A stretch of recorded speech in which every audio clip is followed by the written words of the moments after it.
Ok, maintenant nous allons exposer notre fonction via une API Gateway. Bon, avant d'aller l'exposer via une API Gateway, je vais juste modifier mon return ici en mettant un string.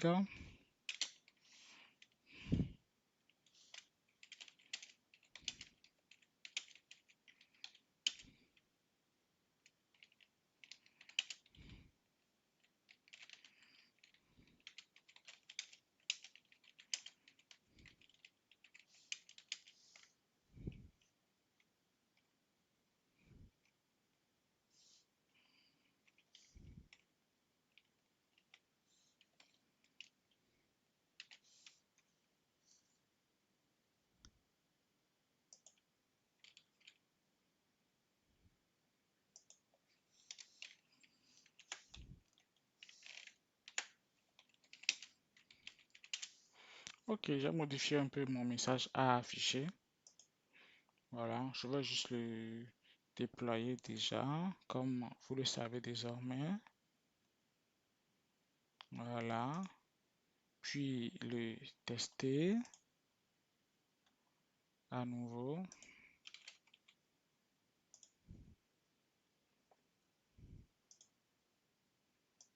Ok, le message, il est bien là.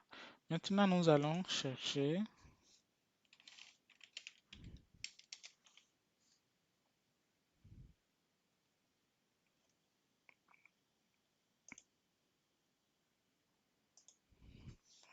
API, API Gateway.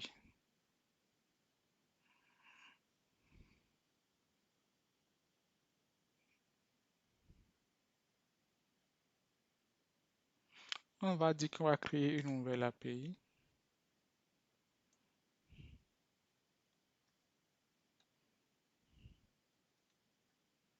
On va dire que c'est une API REST.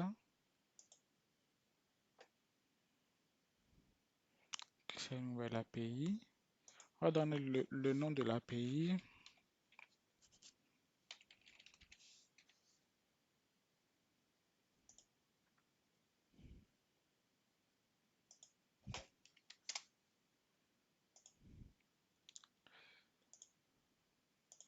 Ok, on va faire créer l'API.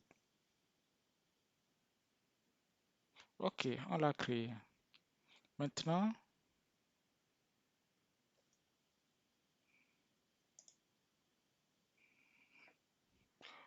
on va créer une ressource pour le nommer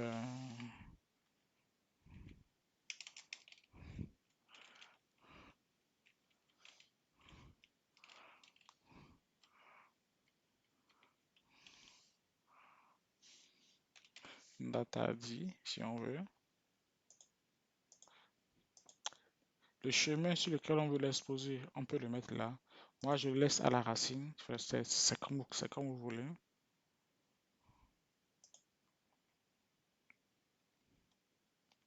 Voilà. Maintenant, dans cette ressource maintenant,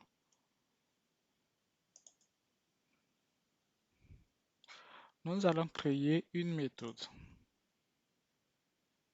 Donc, on vient ici, on va créer une méthode. On va sélectionner le type de méthode. Soit je fais get, allez, je fais any. Voilà. Ensuite, je sélectionne bien que c'est une fonction lambda.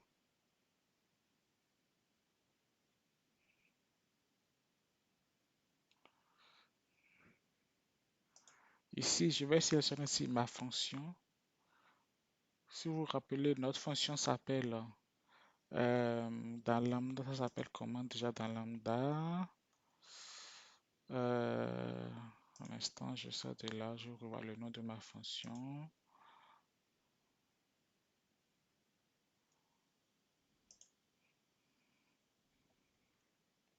Ok, c'est ftest1. C'est la fonction ftest1. Ok, du coup, on vient ici. On va chercher où est ftest1. ftest1. Il est là. Donc, je le sélectionne. ça, je le laisse comme ça.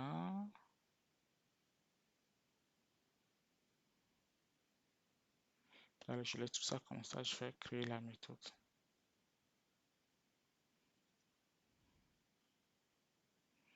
Ok, la méthode a été créée. Maintenant qu'elle a été créée, maintenant nous allons déployer notre API.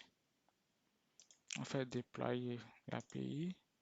Ici, on choisit, allez, une nouvelle étape. Et Toto, comme nom d'étape Toto. On fait déployer. Ok, c'est fait. Maintenant que c'est fait, on va à l'URL ici, qui n'est rien d'autre que l'URL sur laquelle est déployée notre application.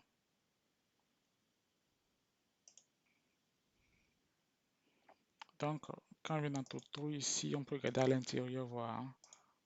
Voilà, on a plusieurs méthodes à l'intérieur. Mais en bref, on a notre URL ici sur laquelle est déployée notre application. Donc, quand on copie cette URL, et on vient là, on essaie d'ouvrir l'URL. Qu'est-ce qu'on a? Il dit que le message Missing Authentication. Ok, c'est normal. Mais quand je vais dans Get ici, que je copie ça aussi, et que j'ouvre aussi cette URL, il va aussi me dire qu'il manque d'authentification aussi, qu'il manque des clés valeurs. Qui manque des clés valeurs. Parce qu'il essaie de m'afficher des informations, mais je n'ai pas renseigné K1, etc. C'est pas un souci. Là, on voit bien quand même qu'il accède ici à notre fonction.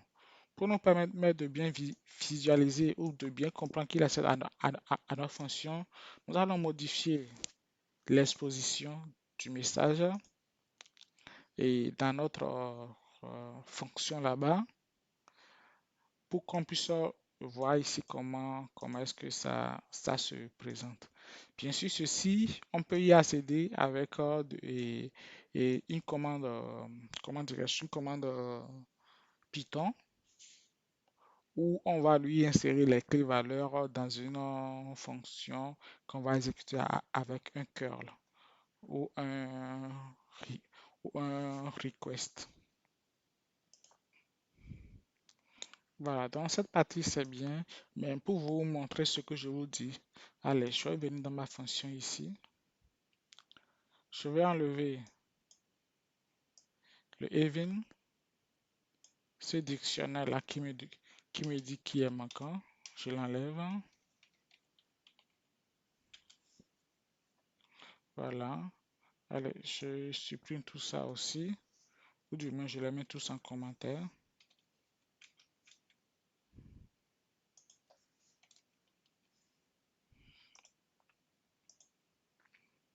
Ok, je refais le déploiement. Ok, je teste déjà ma fonction déjà à ce niveau.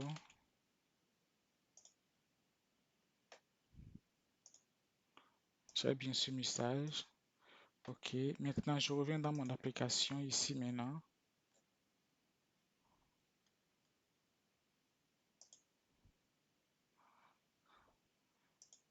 Je sors une fois. C'était cette application-ci, c'est ça.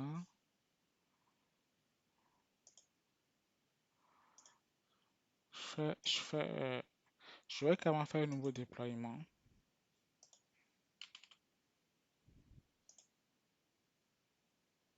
que je nomme faire.